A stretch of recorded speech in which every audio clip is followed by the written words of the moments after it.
Boa tarde, aqui professora Tamires com mais uma aula para o 6º ano.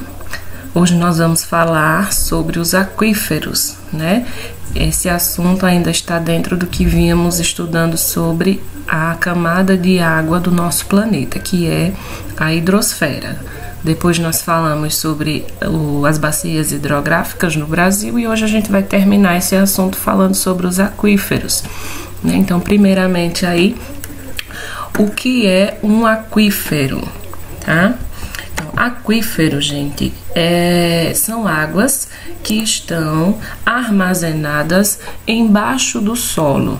São reservas de águas que são armazenadas embaixo do solo. Então, são águas subterrâneas, né?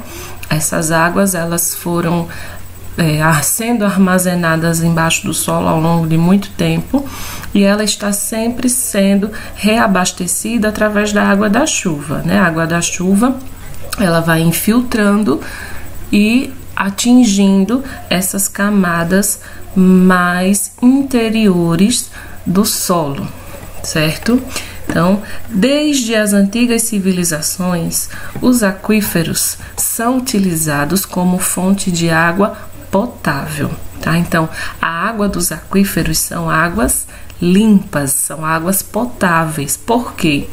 No processo de infiltração, a água vai passando por várias camadas de areia, de pedra, que são rochas na verdade, e ao passar por essas camadas, o que tem de impureza na água vai sendo retirada. Então, quando ela chega no local de armazenamento embaixo do solo, ela chega totalmente purificada. No entanto, nos últimos 50 anos, essas águas vêm sendo exploradas de forma excessiva e sem planejamento, né? Há algum tempo a gente vem falando aí sobre a possibilidade de ficarmos sem água, na verdade, sem água potável, sem água limpa, e como temos essa reserva subterrânea, muitos países, inclusive o Brasil, já vem explorando essa água que está armazenada embaixo do solo. Aqui na nossa região, a gente vê muito isso, né? As águas de cacimbas, por exemplo, são águas que estão embaixo do solo, são águas que estão armazenadas, né? Não são águas de aquíferos, são águas que estão no lençol freático, que é um pouco mais para cima, mas é um tipo de exploração de água que está no subsolo. Desse modo, a parcela de água infiltrada não tem sido suficiente para manter o nível desses aquíferos, pondo em risco o abastecimento de água para as populações que dependem deles. Tem países, não é o caso do Brasil, nós vimos que o Brasil ele é abençoado em água, né? O nosso país ele tem uma quantidade muito grande de rios, inclusive rios que não secam no período de estiagem. Só que, ao contrário, alguns países não têm essa disponibilidade tão rica de água. E a única alternativa são as águas dos aquíferos. São águas que estão abaixo do solo. Porém, esse tipo de exploração, ele vem sendo realizado sem planejamento, né? A água vem sendo retirada, vem sendo explorada e usada, só que a infiltração não vem acompanhando, né?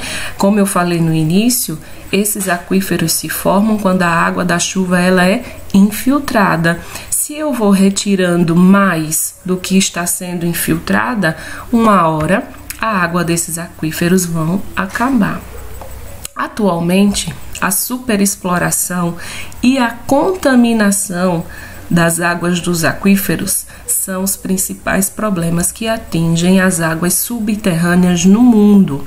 Então, não é só a exploração, não é só a retirada da água dos aquíferos que está se tornando um problema. Além disso, a gente ainda tem a contaminação dessas águas. De que forma? Aí embaixo a gente tem uma figura que mostra várias formas de contaminação, tá? Então, As letras A e B mostram a exploração. Então, aqui, ó, letra A exploração da água subterrânea, né, através de um poço. Aqui, a água na letra A, ela está sendo retirada do aquífero mesmo. Estão vendo que ela está esse poço é bem profundo. Já na letra B, a água está sendo retirada do lençol freático, que é uma camada de água também, só que mais acima, mais perto do solo, da superfície do solo, tá? Então, aí a gente tem duas formas de exploração e várias formas de contaminação. Então, a gente tem aqui, ó, os esgotos que normalmente vão para o solo, vão para os rios, e essas águas contaminam o lençol freático e contaminam os aquíferos. A gente tem aqui, ó, depósitos de combustível que pode acontecer vazamentos, e com esses vazamentos contaminar as águas subterrâneas. Nós temos aqui as fossas, né? Aqui no Nordeste é bem comum, né, o esgoto. Nós não temos aqui, principalmente em Arapiraca, a gente não tem esgotamento sanitário. Então, todas as casas, a maior parte das casas ainda conta com um sistema de fossa.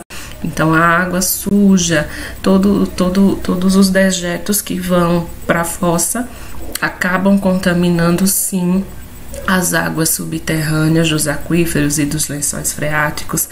Nós temos aqui, ó, os aterros, que são aqueles aterros que o pessoal coloca lixo, né? Que aqueles aterros, o lixo, ele solta um líquidozinho chamado chorume, e aquele líquido ele vai para o solo e acaba contaminando as águas do lençol freático e dos aquíferos. Um lago poluído, por exemplo, né? Um riacho, um lagozinho poluído vai contaminar a água do lençol freático e atingir os aquíferos, certo? Então, são inúmeras as formas de contaminação, e isso está se tornando um problema, porque o abastecimento dos aquíferos não está acompanhando essa exploração e essa contaminação. Então, daqui a alguns anos, nós também vamos ficar sem essa água potável, que são as águas dos aquíferos. Aqui ao lado eu estou mostrando para vocês alguns países que utilizam a água dos aquíferos, né? Então, a gente tem o Brasil, Estados Unidos, Alemanha, Áustria, Bélgica, Dinamarca, França, Marrocos e a Índia. E aqui do outro lado, eu coloquei um mapa mostrando para vocês que no Brasil nós temos vários aquíferos, só que esses dois são os dois maiores, são os dois principais aquíferos do Brasil. Nós temos o aquífero Alter do Chão, que fica aqui na região do Amazonas, na região norte, ó. E nós temos o aquífero Guarani, que fica aqui mais na parte ao sul do Brasil, porém ele não é um aquífero só brasileiro. Ele passa pelo Paraguai, a Argentina e o Uruguai, tá, gente? O importante é que vocês lembrem que essa água, ela está abaixo do solo. Então, imaginem aí o tamanho desse aquífero para passar do território do Brasil e ainda pegar parte do território desses outros países. Tá certo? Então, uma boa tarde aí para vocês e fiquem com as atividades do Google Forms. Tchau, tchau.